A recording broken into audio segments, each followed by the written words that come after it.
El código de las mentes extraordinarias por Vishen Lakhiani. Capítulo 1.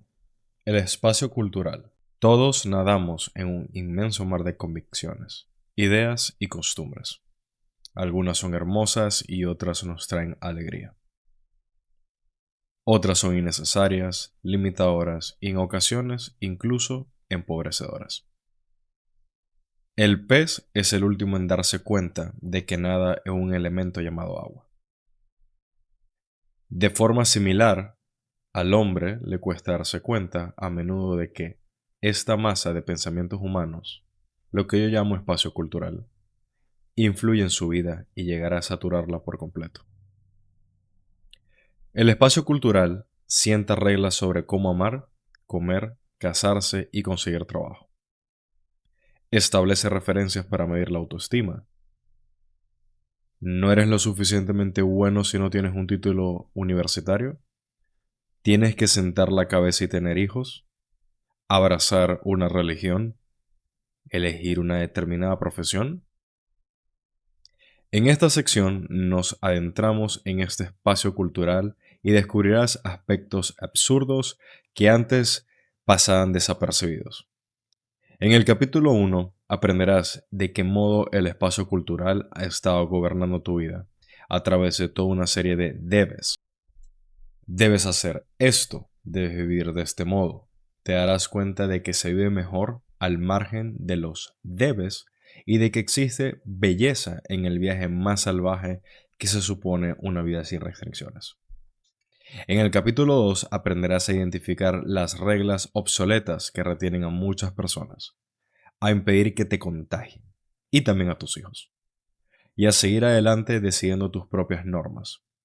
Echaremos un vistazo a algunas de las reglas más opresivas sobre el trabajo, la espiritualidad, la cultura y la vida. Y nos formularemos algunas preguntas esenciales para ver si esas reglas deben seguir aplicándose aún en nuestras vidas. Va a ser un viaje divertido y algo controvertido en algunos aspectos, porque estaremos desafiando algunas ideas que llevan en circulación más de 2000 años. Pero, cuando terminemos, serás capaz de caminar hacia una nueva versión del mundo. Una versión que tú habrás escogido, basándote en tu verdad y en tu visión. Trasciendes el espacio cultural, donde aprendemos a cuestionarnos las reglas del mundo en el que vivimos. Cuando crecemos, tendemos a dar por hecho que el mundo es como es, y que la vida consiste simplemente en vivir cada uno su vida en este mundo. Intenta no darte demasiado contra las paredes. Intenta tener una bonita familia, divertirte, ahorrar algo de dinero. Esa es una vida muy limitada. La vida puede ser mucho más amplia. Una vez que descubres un hecho sencillo, y es que todo cuando te rodea y que tú llamas vida, lo ha inventado gente que no es más inteligente que tú. Y tú puedes cambiarlo, puedes influir en ello.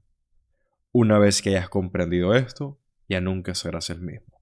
Steve Jobs. Las resplandecientes aguas del lago Washington resultan impresionantes desde mi posición. En el césped de aquella lujosa mansión, las conversaciones se elevan como un zumbido a mi alrededor. Las copas chocan y corría el vino. El dulce aroma especiado de la barbacoa inundaba el aire. Justo detrás de mí tenía Bill Gates, el dueño de aquella casa, uno de los hombres más ricos del mundo y fundador legendario del gigante tecnológico de Microsoft. Estaba charlando con otros jóvenes invitados. Yo tenía 22 años y llevaba unas semanas en mi nuevo trabajo como becario de Microsoft.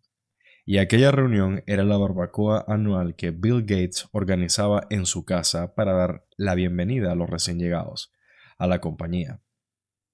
Por aquel entonces, Microsoft era la empresa en la que todos aspiraban a entrar. Algo así como trabajar hoy en Apple o Google. Y yo estaba dentro. Se respiraba mucha emoción en el ambiente.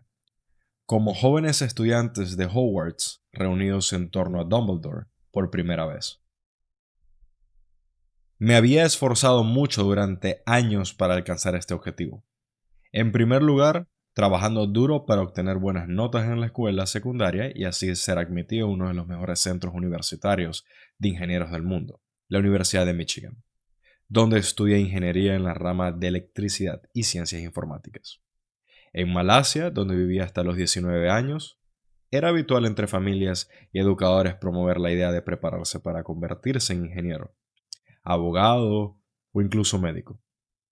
Como en otros países de Asia, recuerdo que cuando era niño me decían que si eras inteligente eso era lo que había que hacer. Así funcionaba ese mundo. Pero la triste realidad era que me daban pánico las clases de ingeniería informática de la universidad. Lo que realmente deseaba ser era fotógrafo o actor de teatro. La fotografía y la interpretación eran las únicas clases que se me daban bien, pero aquellas eran carreras profesionales no aceptables en lo absoluto de acuerdo con las reglas, de modo que renuncié a ellas, por la programación. Después de todo, debía ser práctico y realista, sacar buenas notas, consigo un buen trabajo, trabaja de 9 a 5, ahorra para una buena jubilación, hazlo bien y alcanzarás el éxito. Y estaba empezando a tener éxito. Me parece increíble que me hubiesen honrado con la oportunidad de entrar en la casa de Bill Gates y trabajar en esa compañía. Entonces, en todo su apogeo, mis profesores se alegraban de sobremanera. Mis padres estaban encantados. Todo aquello hacía que las horas de estudio y los sacrificios de mis padres hubiesen merecido la pena. Había hecho todo lo que se me había pedido que hiciera. Ahora había llegado el momento de recibir recompensas. Y habían empezado a llegar.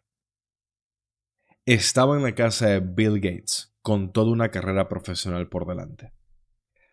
Pero en el fondo yo sabía que tenía un problema.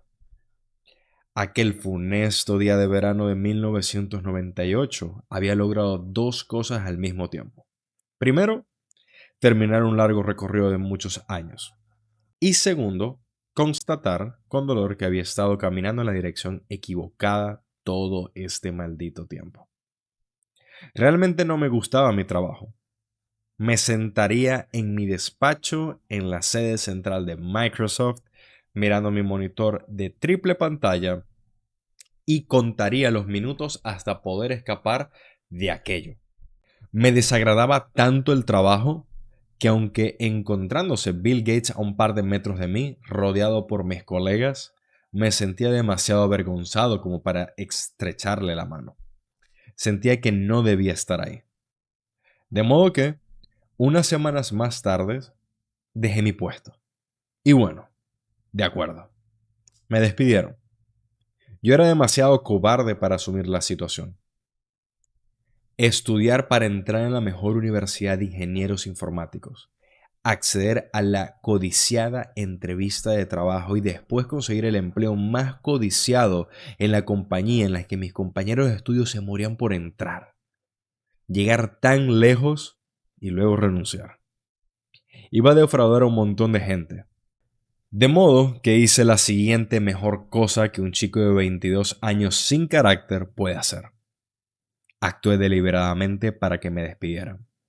Simplemente me hice el vago y me pillaron jugando videojuegos en mi mesa de trabajo demasiadas veces en horario de oficina, hasta que el gerente se vio obligado a despedirme.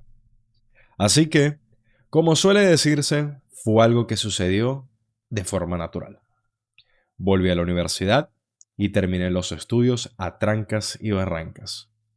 No tenía ni idea de lo que iba a hacer después de graduarme y me sentí estúpido por haber dejado pasar mi gran oportunidad en Microsoft. Y resulta que salir de allí fue lo más inteligente que podía hacer. No solo estaba renunciando a un trabajo y a una carrera profesional, había decidido también renunciar a seguir las normas socialmente aceptadas sobre cómo se supone que funciona la vida. Admitamos que no funciona. Cuando decidí continuar mi carrera, en lugar de seguir el camino de un trabajo práctico y realista, no fue porque pensara que había algo malo en ser ingeniero informático. Pero pensaba, y sigo pensando, en lo equivocada que es la idea de que debemos trabajar en algo por lo que sentimos pasión solo porque así seguimos las reglas del mundo en el que nacimos. Aún así, muchos hacemos precisamente eso. De acuerdo con un estudio de Gallup en el que participaron más de 150,000 estadounidenses, el 70% de los encuestados afirmaron que no sentían interés por su trabajo. Dado el tiempo que pasábamos trabajando, una ocupación laboral por la que no sentimos pasión nos sitúa en un riesgo de llevar una vida también sin pasión. Pero no solo ocurre que tenemos ideas equivocadas sobre las profesiones. Considera estos otros datos estadísticos. En Estados Unidos, entre el 40 y el 50% de los matrimonios acaban en divorcio. Una encuesta de Harris Poll reveló que apenas el 33% de los estadounidenses encuestados afirman ser muy felices. Según la CNBC, un nuevo informe de la ONG Pew Charitable,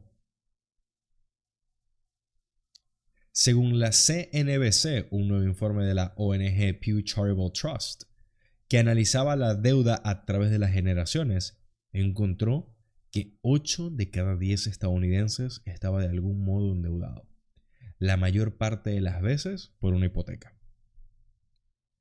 Según los Centros para la Prevención y el Control de Enfermedades de Estados Unidos, más de un tercio de Según los Centros para Prevención y el Control de Enfermedades de Estados Unidos, más de un tercio de los adultos estadounidenses son actualmente obesos.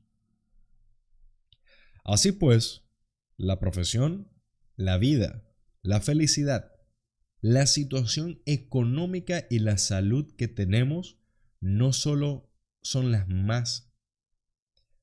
Así pues, la profesión, la vida, la felicidad, la situación económica y la salud que tenemos no son las más adecuadas.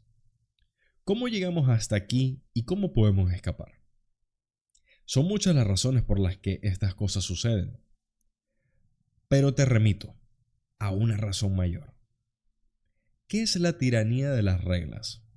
Reglas que nos sugieren que debemos vivir de una determinada manera porque eso es lo que hace todo el mundo. Debo aceptar este trabajo, debo salir, casarme con este tipo de persona, debo ir a esta universidad, debo destacar en este asunto, debo vivir en esta ciudad. Este es el aspecto que debo de tener. Así es como me debo sentir. No me malinterpretes. La gente a veces tiene que aceptar trabajos que no le gustan para llegar a fin de mes. Viven en sitios que no son de su agrado, porque es todo cuanto se pueden permitir en este momento, o porque tienen responsabilidades familiares.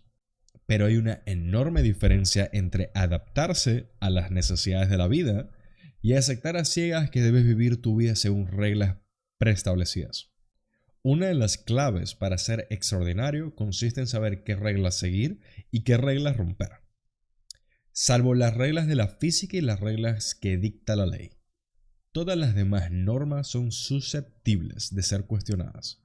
Para comprender este aspecto tenemos que, en primer lugar, entender por qué existen tales reglas.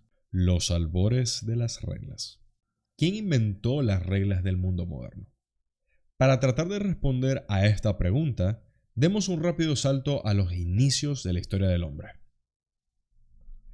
En su fascinante libro Sapiens, el historiador Yuval Noah Harari plantea la idea de que, en un determinado momento de la historia, pudo haber 6 tipos de diferentes seres humanos viviendo a la vez en el planeta. Vivía el homínido, Homo sapiens, que es lo que somos todos nosotros. Pero también vivían en la Tierra las especies Homo neanderthalensis, Homo swalensis y Homo erectus, entre otras. Pero con el paso del tiempo, los no sapiens, como los neandertales, murieron y el Homo sapiens sobrevivió como nuestro abuelo o abuela prehistórico. ¿Qué fue lo que ayudó al Homo sapiens a sobrevivir? La razón de nuestro predominio definitivo, según el Dr. Harari, fue nuestro uso del lenguaje y concretamente su complejidad en comparación con el de otros. Los primatólogos que estudian el comportamiento de los primates han encontrado que los monos pueden avisarse entre ellos del peligro dentro de su grupo. Algo así como decir, cuidado, un tigre. Pero no, nuestros ancestros sapiens tenían la capacidad de comunicar información compleja e importante para su supervivencia.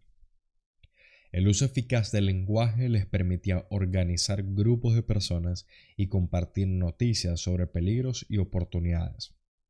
Crear y enseñar formas de hacer y hábitos. Comunicar no solo donde habían vallas en la ribera del río, sino también cómo recogerlas, cocinarlas y conservarlas. ¿Qué hacer si alguien comía demasiado? E incluso quién debía ser el primero en recibir ayuda. El lenguaje permitió a la especie humana perseverar conocimientos transmitiéndolos de persona a persona, de padre a hijo, de generación en generación. Ni qué decir tiene el poder que supuso para generaciones sucesivas al no tener que volver a inventar la rueda. El lenguaje generó una preciosa complejidad en todos los niveles. Pero la mayor ventaja del lenguaje es que permitió al ser humano crear todo un mundo nuevo dentro de su cabeza. Podía utilizarlo para crear cosas que no existían en el mundo físico, sino simplemente como conocimientos en su cabeza. Para crear alianzas, fundar tribus y desarrollar directrices para la cooperación en el seno de un grupo o entre grupos cada vez más y más grandes. Le permitió crear culturas, metodologías y religiones. Como contrapartida, sin embargo, también le llevó a declarar la guerra a otras culturas, a otras metodologías y a otras religiones. Estos y otros cambios, impulsados por los avances en nuestro pensamiento potenciado y nuestra capacidad del uso del lenguaje para compartir conocimientos, fueron realmente revolucionarios. Por ello, considerados conjuntamente, el Dr. Harari se refiere a ellos como revolución cognitiva. ¿Es posible ver algo para lo que no se tiene una palabra? Si no eres consciente de la fuerza con la que el lenguaje modela al ser humano y su entorno, he aquí algunos interesantes estudios sobre el poder de la palabra. ¿Existía el color azul en las culturas antiguas? Según un podcast de Radiolab titulado Why Isn't the Sky Blue? ¿Por qué el cielo no es azul? En la antigüedad, en numerosos idiomas no había una palabra para designar el color azul. Homero, en la Odisea, no menciona el color azul para referirse al ciego o al mar Egeo, del que dicen que es oscuro como el vino. Y tampoco aparece la palabra azul en otros escritos antiguos, por lo demás ricos en descripciones y detalles visuales. De manera que surge una pregunta. Si no hay una palabra para designar una cosa, ¿es posible ver esa cosa? El investigador Jules Davidoff estudió esta cuestión en una tribu en particular, la de los Himba. En Namibia, los Himba tenían distintas palabras para designar el color verde, pero ninguna para el azul. Como parte del estudio, se mostró a los miembros de la tribu una serie de cuadrados dispuestos en círculos. Todos los cuadrados eran verdes, menos uno que era azul, como la imagen bajo estas líneas. Curiosamente, cuando se le mostró la imagen a los miembros de la tribu y se les pidió que señalaran el elemento atípico, o bien no fueron capaces de señalar el cuadro azul como diferente, o bien fueron lentos al hacerlo o eligieron un cuadrado equivocado. Pero cuando se les mostró un patrón circular similar de cuadrados verdes y un cuadrado de un tono verde ligeramente diferente, para muchos de nosotros difícil de distinguir, rápidamente lo identificaron. Algo que sería difícil para nosotros era fácil para ellos. Los Himba no tenían una palabra para referirse al azul. y por ello no les resultaba fácil identificar un cuadrado azul entre una colección de cuadrados verdes, una tarea sencilla para la mayoría de nosotros. Sin embargo, eran capaces de percibir diferentes tonos de verde que a nosotros nos pasaría desapercibido. De modo que aquello que nuestro lenguaje define nos resulta más fácil de distinguir. Nuestro lenguaje da forma a lo que vemos. El mundo dual en el que vivimos. Esta maravillosa habilidad para el lenguaje fue lo que permitió al ser humano dar un paso atrás y observar su vida con cierta distancia, echar un vistazo a esa ribera, valorar el riesgo y las oportunidades, y después no solo beneficiarse él mismo, sino volver a la tribu y compartir sus pensamientos con los demás.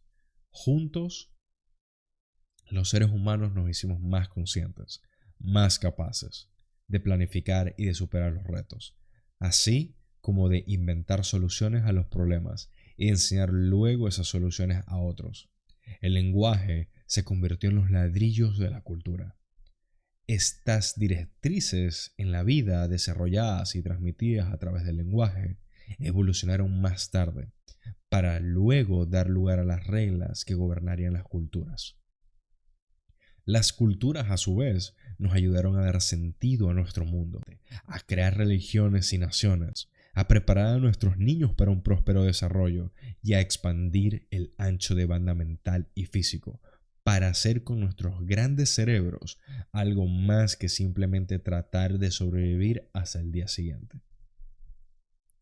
No obstante, la cultura tiene su lado oscuro.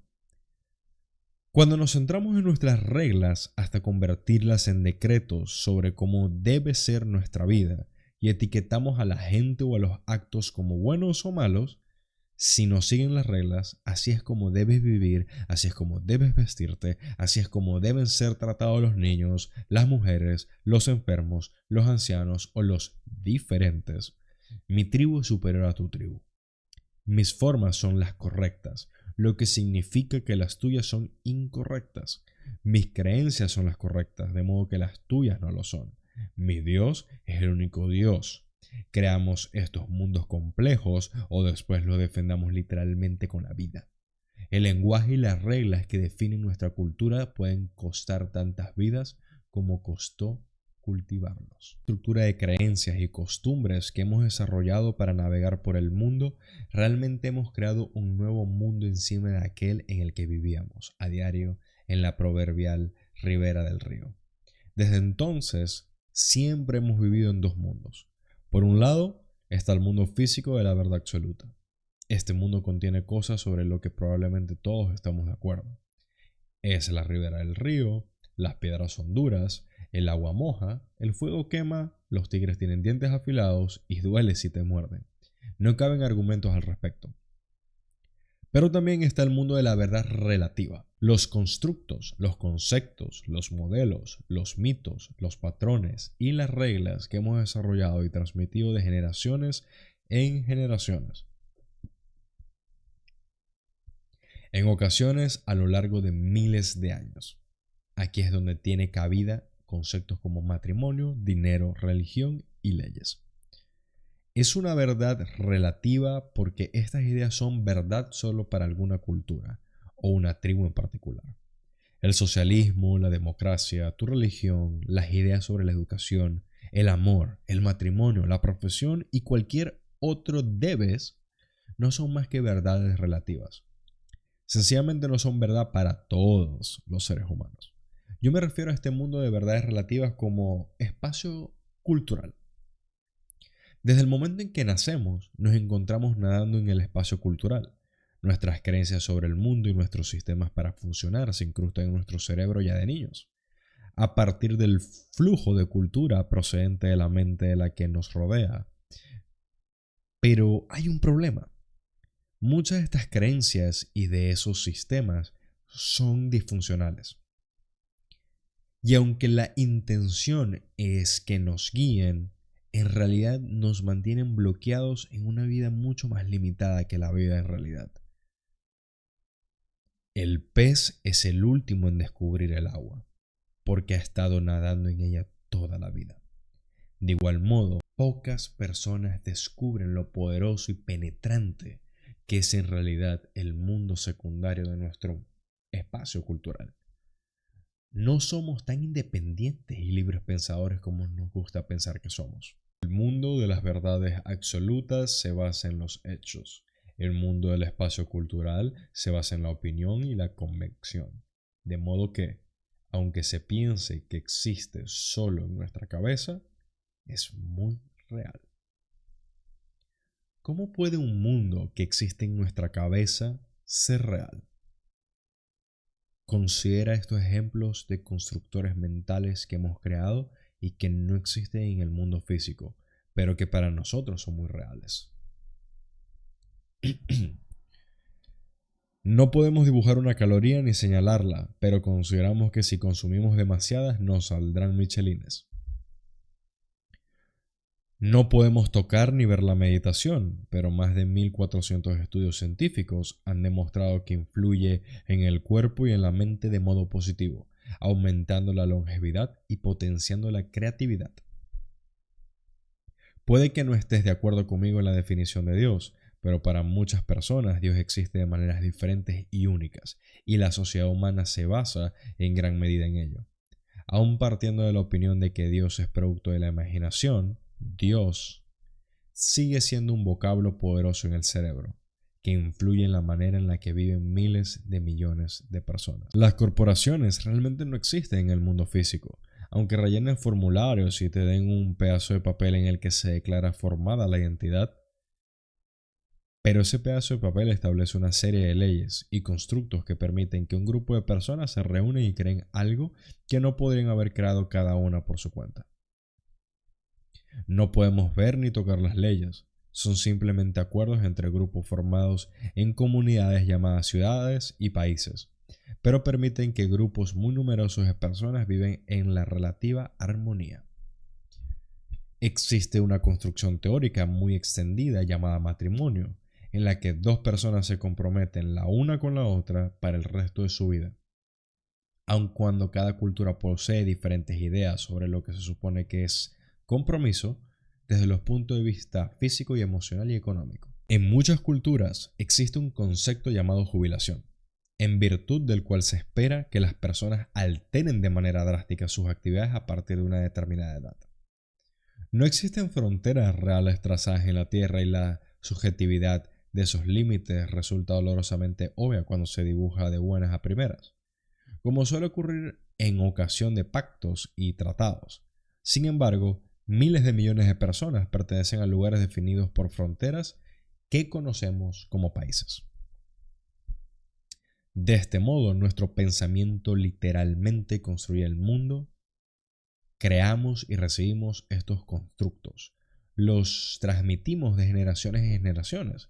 Pueden ser increíblemente empoderadores o absolutamente limitadores. La conveniencia de poder actuar sin pensar en un mundo complejo, aceptamos como verdades absolutas muchos de estos constructos. El problema es que gran parte de ellos caducaron hace ya mucho tiempo. Salir del espacio cultural. Si gran parte de lo que llamamos vida ha sido creado fundamentalmente por nuestros pensamientos y creencias, entonces una gran parte de lo que consideramos real, todos los constructos, reglas y debes del espacio cultural, no es más que un giro accidental de la historia. En la mayor parte de los casos no existe una base racional que demuestre que lo que estamos haciendo es la manera correcta o la única manera de hacer las cosas. Gran parte de lo que piensas que es verdad está solo en tu cabeza. ¿Y cómo ha llegado hasta ahí eso que piensas? Como decía Steve Jobs, lo ha inventado gente que no es más inteligente que tú. Una vez que hayas entendido que las reglas no son absolutas, aprenderás a pensar fuera de todo encasillamiento y a vivir más allá de los límites impuestos por el espacio cultural. El darte cuenta de que el mundo en el que vives existe dentro de tu cabeza te sitúa en el asiento del conductor. Puedes utilizar tu mente para desconstruir las creencias, las reglas y los sistemas en función de los cuales vives. Las reglas son muy reales, en el sentido de que efectivamente rigen la manera en la que desenvuelven las personas y la sociedad. Pero muy real no significa muy correcto. El espacio cultural es tan fuerte, tan autorreafirmante, que nos convence de que la vida debe desarrollarse de un modo determinado. Esto está bien si se quiere llevar una vida regular, segura. No hay nada malo en ello. El problema surge cuando la seguridad genera aburrimiento y acaba en estancamiento. Comenzamos la vida fuertes. De niños, aprendemos, crecemos y cambiamos a un ritmo trepidante. Sin embargo, la mayor parte de las personas cuando se gradúan en la universidad y empiezan a trabajar experimentan una clara disminución de ese ritmo de crecimiento. Puede acabar en un arrastrado y aburrido estancamiento. Si hubiera que representar este fenómeno en un gráfico, sería algo similar a lo que ves en pantalla. Tenemos el eje vertical, calidad de vida, y el eje horizontal, tiempo. Y una línea que va así. ¿O no? Venga. Mierda. Vamos allá. Espera. Sí. Bien. Otra vez no. Observa el cambio de un crecimiento lento y constante a un crecimiento irregular, con subidas y bajadas. Muy distinto, ¿verdad? ¿Y si la vida no implicara necesariamente seguridad? ¿Y si en lugar de ello fuera un paseo divertido, con subidas y bajadas, sin los ruedines, que facilita el espacio cultural y el que pudiéramos probar otras cosas al margen de lo práctico realista? ¿Qué ocurre si aceptamos que las cosas pueden ir mal, pero que tal posibilidad simplemente forma parte del hermoso devenir de la vida y que incluso los mayores fracasos pueden encerrar en su seno semillas de crecimiento y oportunidades? Nuestro espacio cultural ha evolucionado para mantenernos a salvo, pero hoy en día ya no necesitamos temer a los tigres en la ribera del río. La seguridad está sobrevalorada. Es ahora mucho menos probable que nunca que el asumir riesgos nos mate y en cambio es mucho más probable que jugar sobre seguro nos esté apartando de las emociones de una vida llena de significado y descubrimientos. Dame la emoción y el entusiasmo de una vida insegura que rompe las reglas y cuestiona dogmas en todo momento, por encima del aburrido devenir de una vida segura. El hilo común a todos los individuos extraordinarios de los que hablaremos en este libro es que todos se cuestionaron en un momento dado su espacio cultural. Han cuestionado el significado de carreras profesionales, títulos, religiones, formas de vivir y otras reglas para una vida segura. En muchos casos, su voluntad de romper con el espacio cultural ha dado lugar a innovaciones y nuevos comienzos que cambiarían el futuro de la humanidad. Una de estas personas es Elon Musk. En 2013 fui a visitar la sede central de SpaceX en Hawthorne, California, donde conocí al legendario Elon Musk, todo un ícono en vida, un hombre que está cambiando el curso de la historia con sus innovaciones en el campo de los coches eléctricos con Tesla Motors, en el ámbito de la energía solar con SolarCity, en el transporte con sus ideas de Hyperloop y en el terreno de los viajes espaciales con SpaceX. Se puede decir que hoy en día es el mayor emprendedor del planeta. Yo tenía una pregunta sencilla que hacerle a Musk. Estar ante una leyenda viva me puso nervioso, de modo que formulé la pregunta con cierta torpeza. Ha hecho usted cosas bastante épicas, cosas con las que la mayoría de la gente ni siquiera habría soñado nunca. Ahora bien, cabe preguntarse, ¿qué es lo que hace Elon Musk? Quiero decir, si pudiéramos ponerlo en una licuadora para destilar su esencia, ¿qué esencia sería esa? Elon Musk se rió ante la extravagancia de mi pregunta y ante la idea de... Elon Musk se rió ante la extravagancia de mi pregunta y ante la idea de meterlo en una licuadora. Pero luego me contó la siguiente historia. Me senté en el vestíbulo con mi currículum. esperando en silencio a que alguien me dijera algo. Nadie lo hizo. Y esperé y esperé. Elon Musk decía que no tenía ni idea de qué protocolo debía seguir. Solo esperó, con la esperanza de que alguien se acercara y le invitara a una entrevista. Así que dije, se acabó, voy a crear mi propia compañía. El mundo cambió para siempre ese día. Elon Musk siguió adelante hasta crear en 1995 con $28,000 una pequeña empresa de anuncios clasificados que llamó Zip2. En 1999 la vendió y se embolsó $22 millones. Después empleó los beneficios para fundar una empresa que supuso todo un reto para las transacciones bancarias, del comercio online y que evolucionaría hasta la creación de PayPal. Pero no se detuvo ahí. En 2002 puso en marcha SpaceX para construir cohetes y en 2008 asumió la dirección de Tesla Motors para la fabricación de coches eléctricos. De la banca a la exploración espacial y a los coches eléctricos. Elon Musk desafió reglas que muy pocos se atrevían a cuestionar y, entre tanto, ha dejado al planeta un legado asombroso. Pero Elon Musk me contó muchas más cosas. En los próximos capítulos lo comentaremos. Esas son otras pepitas de oro de sabiduría. Pero, antes de nada, permíteme presentarte la Ley 1. Ley 1. Trasciende el espacio cultural. A las mentes extraordinarias se les da bien identificar el espacio cultural y son capaces de decidir qué reglas y condiciones seguir y cuáles cuestionar o ignorar. En consecuencia, tienden a tomar el camino menos transitado y a innovar, teniendo siempre presente la idea de lo que significa vivir de verdad. ¿Por qué se sobrevalora la seguridad?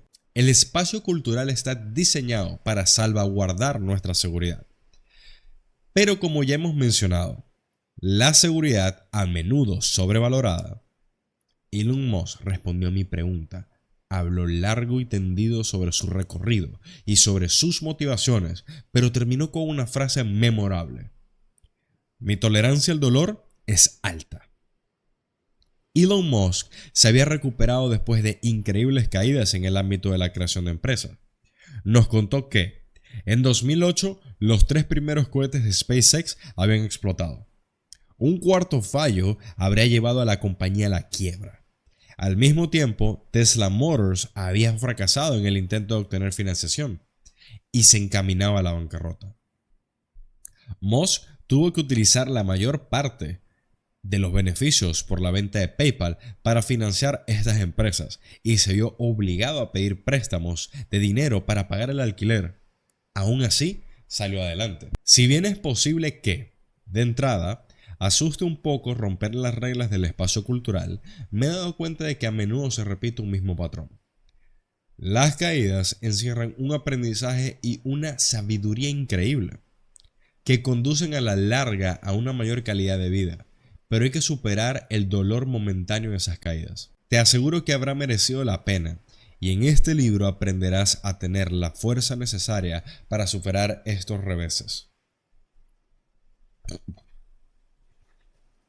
Cada experiencia desagradable que he tenido, desde un desengaño amoroso hasta tener que casi abandonar mi propia empresa debido a un conflicto con un socio, pasando por momentos de depresión y de oscuros agujeros mentales, me ha llevado a alguna visión quizá menor, pero siempre significativa, o a un despertar que ha dado un impulso a mi calidad de vida y me ha hecho más fuerte. Ahora doy bienvenida a estos baches con cierto deleite interior. Vaya follón, estoy impaciente por ver lo que voy a aprender de todo esto. Uno de esos baches fue, por supuesto, mi percance con Microsoft. Seguido de mi mediocre graduación en la universidad, sin ninguna perspectiva de trabajo tras perder mi oportunidad en Microsoft, me mudé a Nueva York y entré a trabajar en una ONG con un salario oficialmente por debajo de lo que se consideraba el límite de la pobreza. Mi familia y amigos pensaron que me había vuelto loco. Tener un salario por debajo del límite oficialmente considerado de la pobreza suponía que no podía pagar un apartamento. Cuando trabajaba en Microsoft, vivía en un magnífico apartamento con un dormitorio. En Nueva York, compartió un estudio en Chelsea con un compañero de trabajo que se llamaba James. Un pequeño y sucio apartamento con muebles que los anteriores inquilinos habían recuperado de la calle. Nuestro sofá y nuestros colchones estaban cubiertos de marcas negras que podían ser de hollín, moho o algo peor. Preferiría no imaginarlo. Pero recuerdo perfectamente una noche de mayo del 2000. Había conocido a Cristina, una atractiva pelirroja de Estonia que había conocido en un viaje de trabajo a Europa, para que viniera a visitarme a Nueva York. El único problema es que se iba a quedar conmigo en ese horrible apartamento de Chelsea. Algo que en realidad me daba un poco de vergüenza. Cristina llegó al apartamento y estaba tan entusiasmada por estar en Nueva York que se subió a la cama de James y empezó a saltar una y otra vez de la emoción. Y dije, esa es la cama de mi compañero de piso. Le dije, la mía está ahí. ¿Tienes un compañero de piso? ¿Así que no vives aquí solo? Pero ¿cómo vamos a, ya sabes, tener cierta intimidad? Preguntó sorprendida y algo desconcertada. Señalé la imaginativa solución que había ideado para poder tener privacidad, una cortina de ducha rosa que, tirando un poco de ella, creaba una suerte de pared de separación entre mi rincón en el estudio y el resto del espacio compartido con James. Así es, era demasiado pobre para permitirme una cortina de tela. Era de plástico y horrible, pero proporcionaba lo suficiente privacidad para, en fin, que nuestras noches fueran memorables. De verdad que no sé lo que Cristina vio en mí, pero 3 años después nos casamos. Actualmente tenemos 2 hermosos niños y un hogar con unas bonitas cortinas de verdad. Nunca habría conocido a mi esposa si no hubiera dejado Microsoft, si no hubiera perdido todas las demás oportunidades de trabajo para acabar arruinado en Nueva York. Toda una serie de desafortunadas vicisitudes me llevaron, una tras otra, a un gran acontecimiento en mi vida: conocer a la mujer con la que me casaría y tener los niños que tengo. Hay bellezas en las caídas. Tratamos de evitarlas aferrándonos a reglas obsoletas del espacio cultural, y un día nos despertamos preguntándonos cómo nos hemos perdido tantas cosas. No dejes que esto te suceda. La vida tiene su propia manera de cuidar de ti. No importa lo oscura que pueda parecer a veces, te lo prometo. Y hay más, por supuesto. En los próximos capítulos tienes que aprender a cambiar las reglas. Capítulo 2. A sanar tu mente. Capítulo 3. A deshacerte de creencias peligrosas. Capítulo 4. A adquirir nuevos conocimientos a una velocidad increíble. Capítulo 5. A tener suerte. Capítulo 6. A encontrar la felicidad. Capítulo 7. A saber qué buscar. Capítulo 8. Y luego qué sortear la inevitable tormenta. Capítulo 9. Dar con tu vocación. Capítulo 10. Y mucho, mucho más. Pero cuando se avanza por este camino, cualquiera puede llegar a ser verdaderamente extraordinario. Me gusta esta cita del jugador de fútbol americano y actor Terry Crews. Yo salgo constantemente de mi zona de confort. Cuando te obligas a ti mismo a hacer algo nuevo, todo un mundo de oportunidades se abre ante ti. Es posible que resultes herido, pero sorprendentemente, cuando sanes, estarás en algún lugar donde no habías estado nunca antes. Puedes tener 12 u 80 años. Nunca es demasiado tarde para cuestionar las reglas y para salir de tu zona de confort. ¿Qué es lo siguiente? En los capítulos siguientes te ayudaré a analizar las creencias y los sistemas que rigen tu vida y a decidir cuáles te están impulsando hacia adelante y cuáles te están frenando. Te proporcionaré las claves para desbloquear tu potencial y llegar a ser extraordinario. Eso requiere que deshagas de los grilletes de tu bagaje cultural, que amplíes tu visión de futuro y que experimentes un intenso cambio en tu manera de ver la vida, de funcionar en el mundo, de perseguir objetivos y de interactuar con los demás.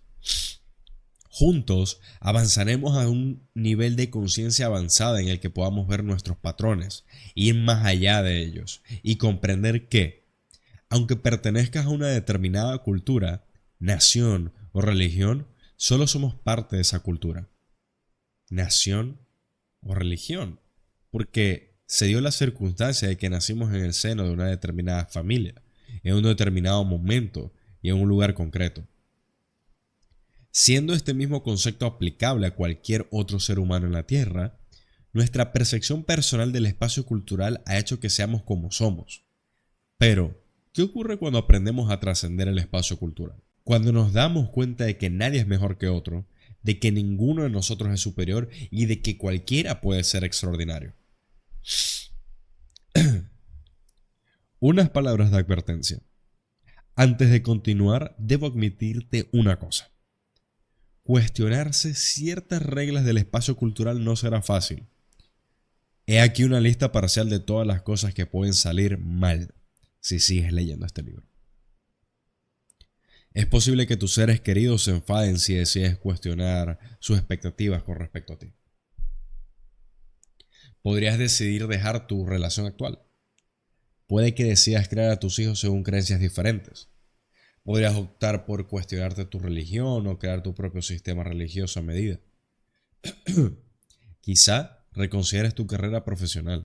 Puedes llegar a obsesionarte con la idea de ser feliz. Tal vez decidas perdonar a alguien que te hirió en el pasado. Es posible que deseches tu actual lista de metas y comiences de nuevo. Podrías emprender una rutina espiritual diaria. Puede que te desenamores de alguien y te enamores de ti mismo. Cabe la posibilidad de que decidas dejar tu carrera y emprender un negocio. Puede que decidas dejar tu negocio y empezar una carrera. Es posible que encuentres una misión que te entusiasme mucho y te asuste un poco.